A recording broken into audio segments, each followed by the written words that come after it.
Скандалите со коридорите, злоупотребата на европското знаменце, договорите во 4 очи, корупцијата, можноста за ништење на идентитетот на државата, со внесување на бугарите во уставот, СДСМ, дури треба да е среќна што на последните анкети има каков таков рейтинг, сметаа дел од аналитичарите.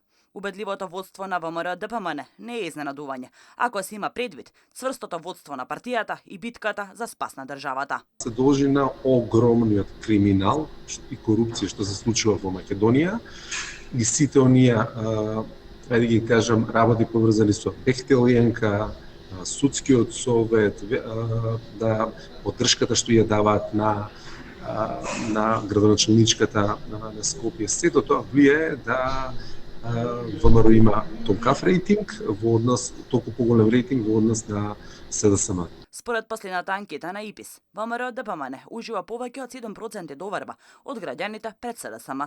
Според експертите, тоа што сега треба да го направи опозицијата е да ги привлече на своја страна неопределените, кои според последната анкета ги има во огромен број. Според комуникологот Кордалов, така високата бројка на неопределени се должи на игнорирањето на партиите да ги чујат екзистенцијалните проблеми на народот, со што граѓаните се доведени во состојба на апатија.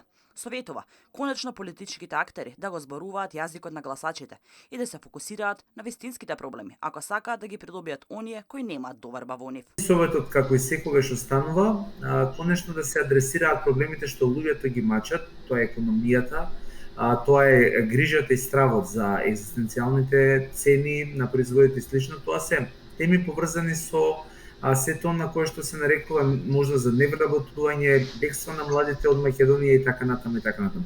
Значи едноставно мора да се зборува за реални човечки проблеми, само така ќе има раст. И последната анкета на ИПИС, како и она пред неа од истиот институт, но и на последната анкета на НДА, континуирани се поголемите бројки доверба на ВМРО ДПМН и лидерот на партијата Мицкоски, наспроти оние на СДСМ и Ковачевски. Сепак, наречиси сите анкети се забележува голем број на анкетирани кои немаат доверба во ниту една партија, ниту пак политичар.